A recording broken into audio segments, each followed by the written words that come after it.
मेरा आपके पास मकसद, यहां मेरा मकसद आने का एक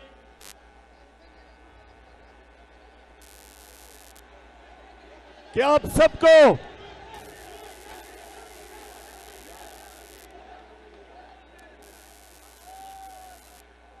मेरा मकसद आज मर्दान आने का एक, मैं आप सबको तैयार कर रहा हूं कि आप जब मैं कॉल दूंगा आपने मेरे साथ इस्लामाबाद में आना है। जरा हाथ खड़ा करके बताएं आप तैयार हैं। मर्दान आपको इस्लामाबाद मैं सियासत के लिए नहीं बुला रहा, मैं एक इनकलाब के लिए बुला रहा हूं। मैं आपको इस्लामाबाद पाकिस्तान को हकीकी आजादी देने के लिए आप सबको मेरे साथ शिरकत करने के लिए इस जद्दोजहद में आज इसलिए मैं आपके पास आया हूं। और मर्दान नौजवानों में खास तौर पे आपको आज बुलाने आया हूं।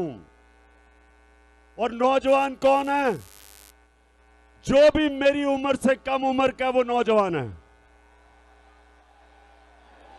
यानी कि जो भी 70 साल की उम्र से कम है वो नौजवान है। तो नौजवानों, और मैं सिर्फ आपको दावत देने आया।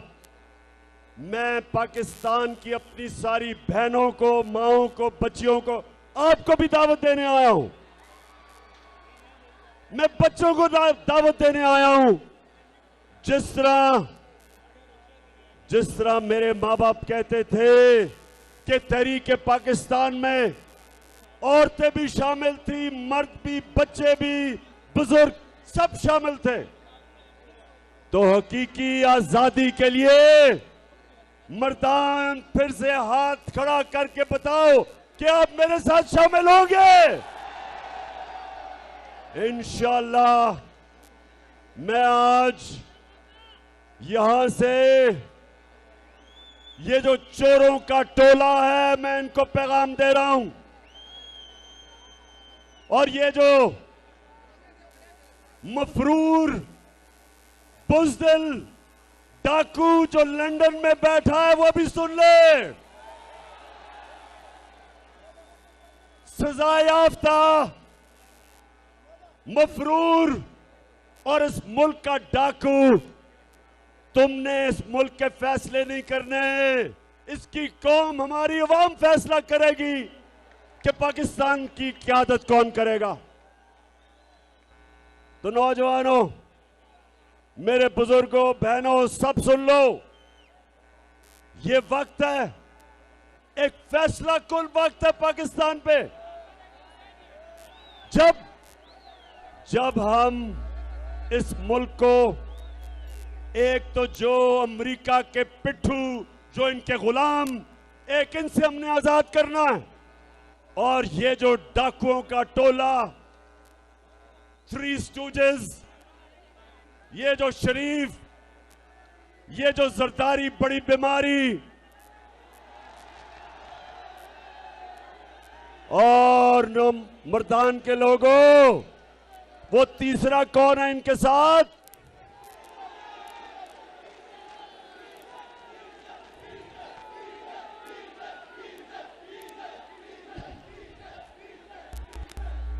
डीजल जिसने आते साथ ही, डीजल ने आते साथ ही वो वजारत पकड़ी है जिसमें सबसे ज्यादा पैसा बनेगा। NHA, यानी कि सड़कें बनाने पे सबसे ज्यादा कमीशन होती है, तो डीजल ने वो वजारत पकड़ ली है। और मेरे मर्दान के नौजवानों, मेरे बुजुर्गों, बच्चों और मेरी बहनों, ये सुन लें आप मेरी बात। हमने इन सारों को आज पैगाम सबको यहां खड़े होकर इनको पैगाम दे दिया है कि अगर आपने इलेक्शन की डेट हमें ना दी तो जो समुंदर आ रहा है इस्लामाबाद, ये सबको बहा के ले जाएगा। सारा पाकिस्तान आज तैयार है, मुल्क तैयार है। मुल्क की तौहीन की गई, हमारी कौम को जलील किया गया। अमेरिका में एक छोटा सा सरकारी नौकर हमारे एम्बेसडर को कहता है,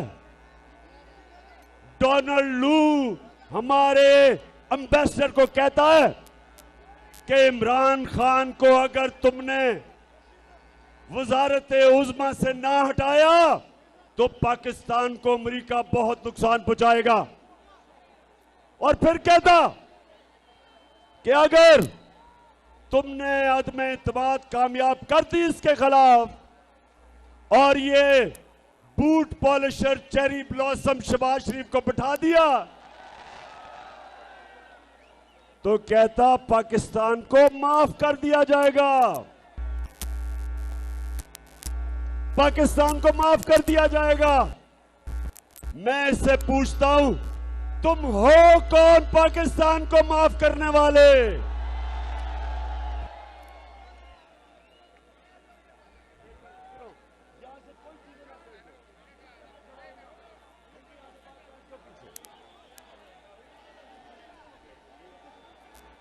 तो नौजवानों, क्या हम अमेरिकियों के गुलाम हैं? हम इनके नौकर हैं? हम इनके नौकर या गुलाम नहीं हैं। ये शहबाज शरीफ बूट पॉलिशर चेरी ब्लॉसम ये है गुलाम।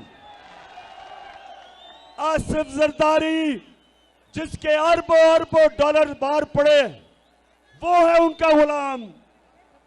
और नवाज शरीफ जिससे ज्यादा बुज़दिल आदमी मैंने कभी जिंदगी में देखा ही नहीं है, हर वक्त तुम दबा के बाहर भाग जाता है, ये है उनका गुलाम। और वो है गुलाम मौलाना डीजल। खैर मौलाना नहीं उसे कहना चाहिए, डीजल कह रहा हूं मैं।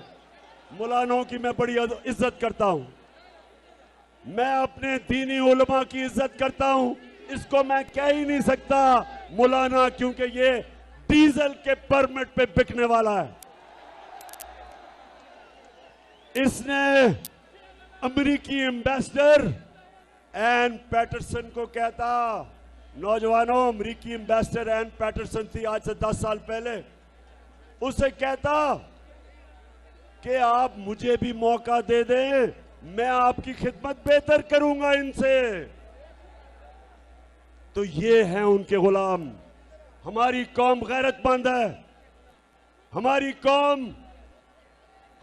कौम जब बनी थी तो वो उसका नारा था कि पाकिस्तान का मतलब क्या? पाकिस्तान का मतलब क्या? और मेरे नौजवानों, ला इलाहा इल्लल्लाह का क्या मतलब है? कि अल्लाह तेरे सिवा हम किसी के सामने नहीं झुकते। और हम वो लोग हैं, नबी सल्लल्लाहु अलैहि वसल्लम की उम्मत, जो दुनिया की तारीख का सबसे अजीम लीडर आया था, ना कभी आ सकता है, ना कभी आया था। हम उसकी उम्मत है। हम उसकी उम्मत है जिसने मदीना में वो अरब जिनकी हैसियत कोई नहीं थी, उनको उठा के दुनिया की इमामत करवाई। उसने ये नहीं कहा कि 2 सुपर पावर्स थी कि उनके सामने झुको। उसने कहा कि हम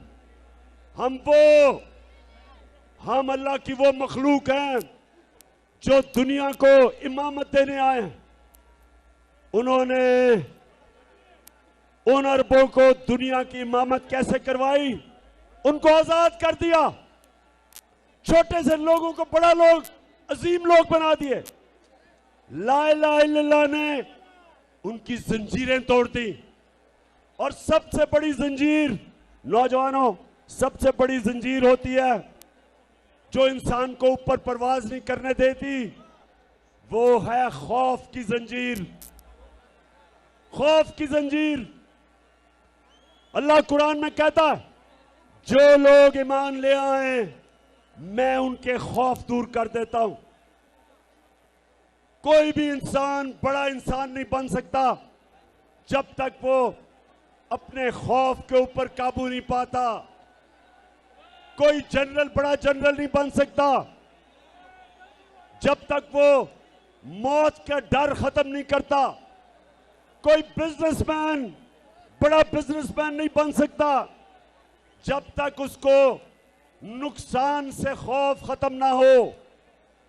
एक क्रिकेटर, एक बैट्समैन अच्छा बैट्समैन नहीं बन सकता जब तक वो तेज बॉलर से अपना खौफ नहीं दूर करता। तब तक वो बड़ा बैट्समैन नहीं बन सकता। बॉलर बड़ा बॉलर नहीं बन सकता जिसको जब मार पड़ती है तो वो जब डर जाता है। मेरे पाकिस्तानियों, वो कौम बड़ी कौम नहीं बन सकती जब तक वो अपनी खौफ की जंजीरें नहीं तोड़ती। तो मैं जब आपको बुलाऊंगा इस्लामाबाद, अपनी खौफ की जंजीरें तोड़ के आना मेरे साथ। जिंदगी मौत अल्लाह के हाथ में। मुझे कहते इमरान खान, अपनी जान की हिफाजत करना आपको बड़ा खतरा है। बैरूनी भी खतरा है, अंदरूनी भी। ये सारे माफियाज, इनसे खतरा है। मेरा ईमान उसके ऊपर है जिसने वाज़े तौर पे कुरान में लिखा हुआ है कि जब तुम्हारा वक्त आ जाए, ना 1 मिनट आगे होता है ना 1 मिनट पीछे होता है। मुसलमान ना वो मौत से डरता है, ना वो डरता है कि कोई आदमी उसको जलील कर देगा। इन्होंने मीडिया के ऊपर कितनी कैंपेन चलाई मेरे खिलाफ, कितना इन्होंने मुझे जलील करने की कोशिश की, मेरी किरदार कुशी की। लेकिन आज आप देखें, इज्जत देने वाला अल्लाह है। किस तरह तादाद में आप आए हैं, मेरी इज्जत अफजाई कर रहे हैं। कोई इंसान आपको जलील नहीं कर सकता, ना ही कोई इंसान आपको इज्जत दे सकता है। और फिर मैं आज अपने सारे सरकारी नौकरों से बात कर रहा हूं, पुलिस वालों से बात कर रहा हूं, अपने फौजियों से बात कर रहा हूं, जो भी तनख्वाहदार है उससे बात कर रहा हूं। याद रखें, रिस्क अल्लाह के हाथ में है, मेहनत आपके हाथ में है, लेकिन कितना अल्लाह ने आपको रिस्क देनी है वो उसके हाथ में है। क्यों अल्लाह ने रिस्क अपने हाथ में रखी, जिंदगी अपने हाथ में रखी, इज्जत अपने हाथ में इसलिए रखी कि वो इंसानों को आजाद करना चाहता था।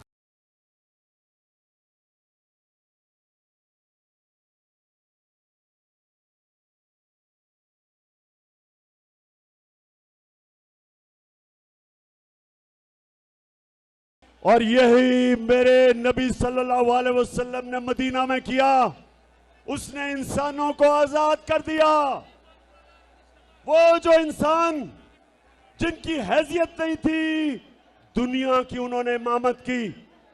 मौलाना रूमी कहता है, नौजवानों ये मैं आपके लिए कह रहा हूं, मौलाना रूमी कहता है कि जब अल्लाह ने आपको पर दिए, जब अल्लाह ने आपको पर दिए उड़ने के लिए, तो क्यों जमीन पे चूंटियों की तरह रेंग रहे हो? हमें अल्लाह ने पर दिए हैं। हमारे नबी सल्लल्लाहु अलैहि वसल्लम ने मदीना के लोगों को पर दे दिए, उनकी परवाज ऊपर कर दी, अजीम लोग बना दिए, खौफ खत्म कर दिए, बड़ी सोच दे दी। आजाद कर दिया। क्योंकि कभी नौजवानों, कभी गुलाम बड़े काम नहीं कर सकता, सिर्फ आजाद आदमी बड़े काम करता है। ये जो हमारे ऊपर गुलाम बिठाए हैं, ये जो हमारे ऊपर अमेरिका के गुलाम बिठाए हैं, ये कभी इस कौम को अजीम कौम नहीं बनने देंगे। अच्छा मर्दान, जरा आपने थोड़ी सी खामोशी से मेरी बात सुननी है।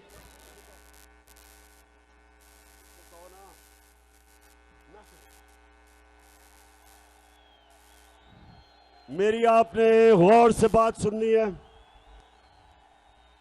जब हमें हुकूमत मिली, नौजवानों सुने आराम से, जब हमें हुकूमत मिली, ये चोर 10 साल हुकूमत कर चुके थे, पाकिस्तान का दिवालिया निकल गया था, हमें सबसे बड़ा बैरूनी मुल्क का खसारा मिला, 20 अरब डॉलर का। इदारे इन्होंने तबाह कर दिए, करप्शन में मुल्क डुबा दिया, खुद ये अमीर हो गए, मुल्क गरीब हो गया। 2018 में वो पाकिस्तान हमें मिला, हमारे पास पैसे नहीं थे जो हमने कर्जों की किस्तें, इनके लिए हुए कर्जों की किस्तें देनी थी, हमारे पास पैसा नहीं था। मैंने अपने दोस्त ममालिक, उनके पास गया, सऊदी अरेबिया से पैसे मांगे, यूएई से पैसे मांगे, चाइना से पैसे मांगे, तो हमने अपने मुल्क को दिवालिया होने से बचाया। और मैं आज आप सबको कहना चाहता हूं कि मेरे लिए जो सबसे शर्मिंदगी का वक्त वो ये था कि मुझे जाके दूसरे मुल्कों से कर्जे मांगने पड़े, क्योंकि इन्होंने मुल्क का दिवालिया निकाल दिया था। नौजवानों, ये याद रखें, कभी भी जब आप किसी के सामने हाथ फैलाते हैं, आप अपनी इज्जत खो बैठते हैं। तो जब मुल्क दूसरे मुल्कों से इमदाद और कर्जे लेता है, उसकी इज्जत नहीं रहती। और इनकी वजह से हमारे मुल्क के ऊपर कर्जे चढ़े, इन्होंने दिवालिया निकाला, इदारे तबाह किए। वो हमें पाकिस्तान मिला था 2018 को, और मेहनत से हमने मुल्क को खड़ा किया। हमने बाहर से अपने मुल्क की मदद करके, बाहर से जो पैसे लिए, अपने मुल्क को खड़ा किया। कोरोना आ गया, हमने कोरोना से सबसे बेहतरीन तरीके से अपने लोगों को बचाया, अपनी माइशत को बचाया, अपने गरीबों को बचाया। हमारे यहाँ 31,000 लोग कोरोना में मरे, हिंदुस्तान में 50 लाख से ज्यादा लोग कोरोना में मरे। और फिर ये जरा सुने नौजवानों, थोड़ी सीरियस बात कर रहा हूं आपसे, हमने अपने मुल्क को पैर पे खड़ा करना, हमने अपनी एक्सपोर्ट्स पाकिस्तान की तारीख में सबसे ज्यादा बढ़ाई। हमने इस मुल्क में पैसा इकट्ठा किया, 60% ज्यादा हमने टैक्सेस इकट्ठे किए। उससे हमने 2 चीजें की, जो आलमी महंगाई थी, तेल महंगा था, हमने पेट्रोल भी कम किया और फजल रहमान की भी कीमत कम की। हमने अपने लोगों को बचाया, हमने उसके बाद अपने किसानों को बचाया, अपने किसानों को बचाया। हमने अपने किसानों को सबसे ज्यादा उनको उनकी पैदावार के पैसे दिलवाए, हमारी फसलें रिकॉर्ड हुई, किसानों के पास पैसा आया। हमने रोजगार सारे बर्रे सगीर में, वर्ल्ड बैंक कहता है कि जिस मुल्क में सबसे ज्यादा रोजगार लोगों को मिला वो पाकिस्तान था। और उस वक्त जबकि हमारा मुल्क उठ रहा था, हमारी इंडस्ट्री 10.2% पे हमारी इंडस्ट्री बढ़ रही थी, दौलत में इजाफा हो रहा था, 5.6% पे हमारी दौलत बढ़ रही थी। तब इन्होंने साजिश की हमारे खिलाफ, बैरूनी साजिश, और अंदर मीर जाफर और मीर सादिक इन्होंने मिलके उस वक्त हमारी हुकूमत कराई। और जब ये हो रहा था, एक मिनट, जब मुझे पता चला साजिश का, जब मुझे पता चला साजिश का, तो मैंने उन लोगों के पास गया जिनके पास जो साजिश रोक सकते थे, और मैंने उनको बताया कि जिधर आज हमारी माइशत खड़ी है, अगर ये साजिश कामयाब हुई तो ये हमारी माइशत सीधी तरह नीचे जाएगी, तबाही की तरफ हम जाएंगे। मैंने शौकत तरीन को, फाइनेंस मिनिस्टर को भेजा। मैंने कहा बताओ उन लोगों को जो न्यूट्रल अपने आप को कहते हैं कि अगर आज आपने ये साजिश कामयाब होने दी तो ये मुल्क की माइशत तबाही की तरफ जाएगी। उसने भी बताया, लेकिन मुझे अफसोस से कहना पड़ता है कि ये नहीं रोका गया। और आज जरा हालात देखें, रुपया जाने लगा है, 200 रुपए का डॉलर बनने लगा है, स्टॉक मार्केट नीचे, हर चीज महंगी। और मैं अपने मीडिया के लोगों से पूछता हूं, क्यों नहीं आप लोगों के पास माइक लेके जाते और पूछते कि जी टमाटर 5 रुपए महंगे या प्याज जो हमारे जमाने में करते थे। पूछे लोगों से आज महंगाई कितनी है। और मुझे पता है किन किन मीडिया हाउसेस पे पैसा चल रहा था जब इन्होंने पूरी कैंपेन चलाई हमारे खिलाफ। आज हालात देखें, और आज हालात इसलिए कि जब मुल्क पैर पे खड़ा हो रहा था तब इन्होंने साजिश करके हमारी गवर्नमेंट गिराई। तो मैं आज, एक मिनट, मुझे पता है कि किस किस आदमी ने साजिश की है। एक एक साजिशी मीर जाफर की शक्ल मेरे दिल के ऊपर लिखी हुई है कि किन्होंने इस मुल्क को साजिश करवाई। कौन कर रही? मैं सुप्रीम कोर्ट के चीफ जस्टिस से कहना चाहता हूं कि प्रेसिडेंट साहब ने जो आपको खत लिखा है, एक कमीशन बैठाएं और पूछें कि हमारे मुल्क से किसने यह गद्दारी की है, और पूरी तरह ओपन कोर्ट में हेयरिंग करवाएं ताकि सारी कौम को पता चले कि ये मीर जाफर और मीर सादिक जिन्होंने किन के साथ मिलके आज इस मुल्क को यहां खड़ा किया। और आज इस हुकूमत के पास कौन सा रास्ता है? आज इनके पास सिर्फ एक रास्ता है। अब ये अमेरिकनों के पास जाएंगे, वो बिलावल अभी जाएगा अमेरिका, और याद रखें ये वो बिलावल है जिसकी अमेरिका के जो सिक्योरिटी एजेंसीज उन्होंने इसका टेलीफोन रिकॉर्ड किया। ये जब इसकी वालदा इसको बता रही थी कि किधर किधर बैरूनी मुल्कों में तुम्हारे पैसे पड़े हुए हैं, उनको सब कुछ पता है कि किसके पास पैसे पड़े हैं, किधर पड़े हैं। ये कभी उनके सामने अपने मुल्क की मफादात की बात नहीं करेंगे। और ये जब वहां जाएगा, ये सिर्फ एक चीज मांगेगा कि हमारी मदद कर दे, हमें पैसे दे दे, क्योंकि नहीं तो इमरान खान वापस आ जाएगा। अब अगर अमेरिकनों को मैं बहुत अच्छी तरह जानता हूं, अमेरिकन एक चीज कहते हैं, there is no free lunch, यानी कि मतलब ये कि जो भी हम तुम्हारी इमदाद करेंगे उसकी एक कीमत होगी।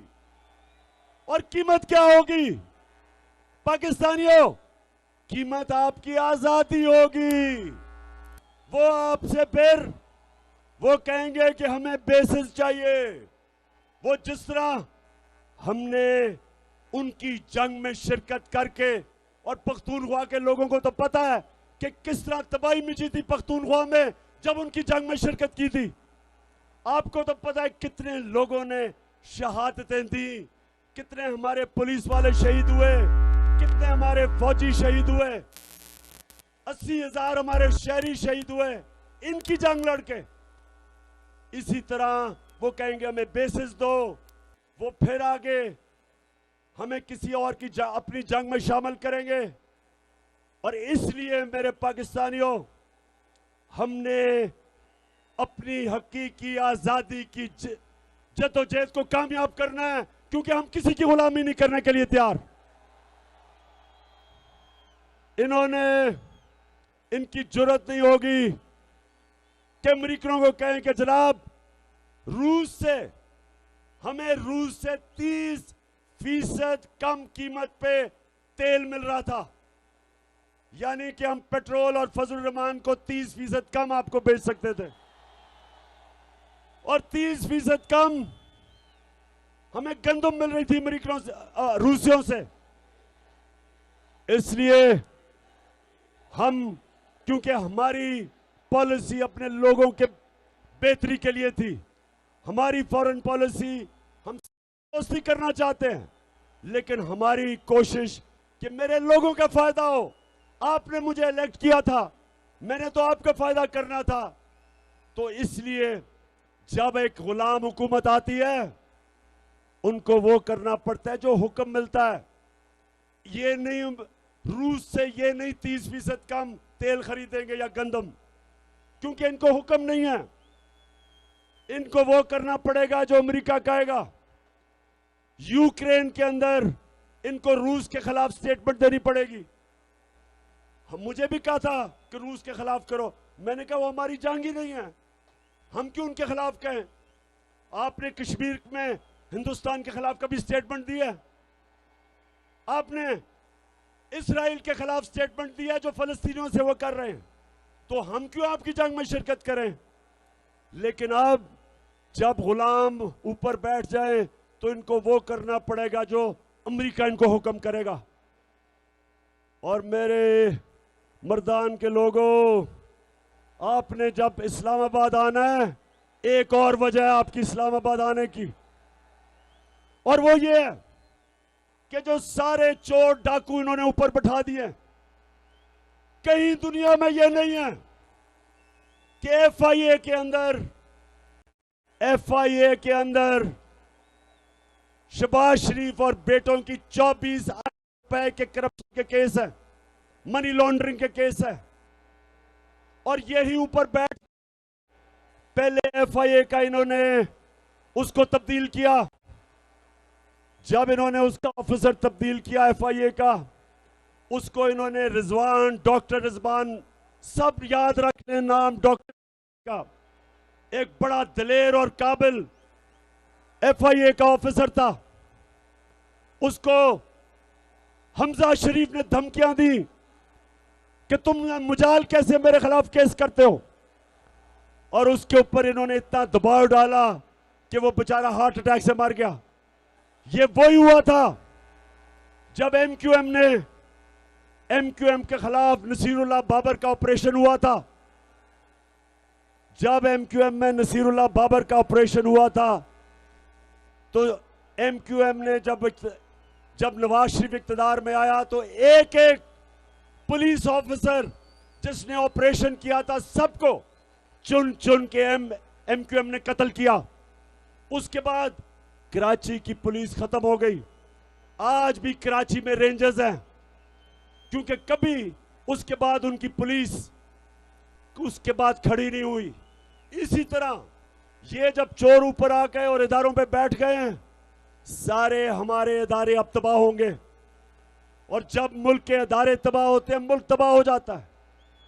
सारे जो बड़े बड़े डाकू थे उनके केस माफ होंगे, हमारे इंसाफ का निजाम खत्म होगा, हमारी जो भी हमारे इंसाफ में निजाम में पे लोगों का इत्मीनान है वो खत्म होगा, हमारे इंसाफ की निजाम की कब्र खोदी जाएगी। इस मुल्क में जो हजरत अली कहते थे कि कुफर का निजाम चल जाएगा, लेकिन जुल्म का निजाम नहीं चल सकता। अच्छा मर्दान एक और चीज याद रख लें कि ये जो इलेक्शन कमिश्नर है, चीफ इलेक्शन कमिश्नर, इसके होते हुए मुल्क में साफ और शफाफ इलेक्शन नहीं हो सकते। हम जब सारे पहुंचेंगे इस्लामाबाद, हम एक इलेक्शन चाहेंगे और दूसरा साफ और शफाफ इलेक्शन जो इस चीफ इलेक्शन कमीशन के नीचे नहीं हो सकते। आपने सबने देखा, आपने लोटों को देखा, बताओ आपने पेशावर के लोटे को देखा, आपने देखा कि कैसे इन्होंने अपने आप को बेचा, अपनी पार्टी से गद्दारी की, अपने हल्के से गद्दारी की, आइन से गद्दारी की, हमारी जमहूरियत से गद्दारी की इन लोटों ने। लेकिन इलेक्शन कमीशन को, सारी पाकिस्तान को पता है कि लोटे कौन है। आपको पता है लोटे कौन है? बताएं, मर्दान बताओ, आपने लोटे देखे हैं? आपने सारे पाकिस्तान ने लोटे देखे हैं, लेकिन इलेक्शन कमिश्नर को नहीं नजर आ रहे। वो कानून ढूंढ रहे हैं उनको बचाने के लिए। ये कानूनी मसला नहीं है इलेक्शन कमिश्नर, ये अखलाकियात का मसला है, ये मॉरल वैल्यूज का मसला है, ये मुल्क की फ्यूचर का मसला है। ये हमारे नौजवानों के सामने जब अपने वोट बेचते हैं, जब अपने जमीर बेचते हैं, तो ये हमारे मुल्क की अखलाकियात तबाह करते हैं। और इलेक्शन कमिश्नर, सारी कौम आपकी तरफ देख रही है, और अगर आपने इन लोटों को बचाया तो याद रखें ये कौम आपके इर्द गिर्द भी निकलेगी, आपको भी माफ नहीं करेगी। सबको पता है हमने किन किन ने मिलकर इस मुल्क से गद्दारी की। और आखिर में आखिरी बात करने जा रहा हूं, आखिरी बात। मर्दान फिर से मुझे ये बताओ कि 20 को और 20 के बाद जब मैं कॉल दूंगा तो हाथ खड़ा करके बताओ कि आप इस्लामाबाद पहुंचेंगे। मुझे ये मुखालिफ कहते हैं कि जी बड़ी गर्मी होगी, लोगों को गर्मी होगी, लोग नहीं पहुंचेंगे। अगर मुझे इमरान खान को, अगर 70 साल इमरान खान को गर्मी नहीं लगती तो मेरे नौजवानों को भी गर्मी नहीं लगेगी। इस्लामाबाद 3 वजह से निकलना है। नंबर 1 कि हम वो उम्मत है नबी सल्लल्लाहु अलैहि वसल्लम की, जो किसी इंसान, किसी सुपर पावर की गुलामी नहीं करता। हमने अपनी हकीकी आजादी के लिए सबसे पहले निकलना है। नंबर 2, ये जो पाकिस्तान के सबसे बड़े डाकू हैं, हमने इनके खिलाफ निकलना है कि हम किसी सूरत इन चोरों और डाकुओं को अपने ऊपर मुसल्लत नहीं होने देंगे। और नंबर 3, हमने इसलिए निकलना है कि हमने अपने मुल्क की अखलाकियात बचानी है। हमने अमर बिल मारूफ पे चलना है। अल्लाह का हुक्म है कि मुसलमान अच्छाई के साथ खड़ा होता है बुराई के खिलाफ, मुसलमान हक पे खड़ा होता है बातिल के खिलाफ, मुसलमान सच पे खड़ा होता है झूठ के खिलाफ, मुसलमान चोरों के खिलाफ खड़ा होता है, चोरों के खिलाफ जहाद लड़ता है और अच्छाई के साथ खड़ा होता है। इसलिए हमने निकलना है इस मुल्क की अखलाकियात बचाने के लिए। हमने अपने मुल्क को सबने मिलके वो मुल्क बनाना है जो इसको बनना चाहिए था 1947 में। हम वो पाकिस्तान चाहते हैं जो इलामा इकबाल की ख्वाब थी और कायदे आजम की जद्दोजहद थी। मर्दान के लोगों, नौजवानों और मेरी बहनों, इतने शानदार जलसे का आपको मुबारक भी देता हूं, आपका शुक्रिया अदा भी करता हूं। पाकिस्तान जिंदाबाद।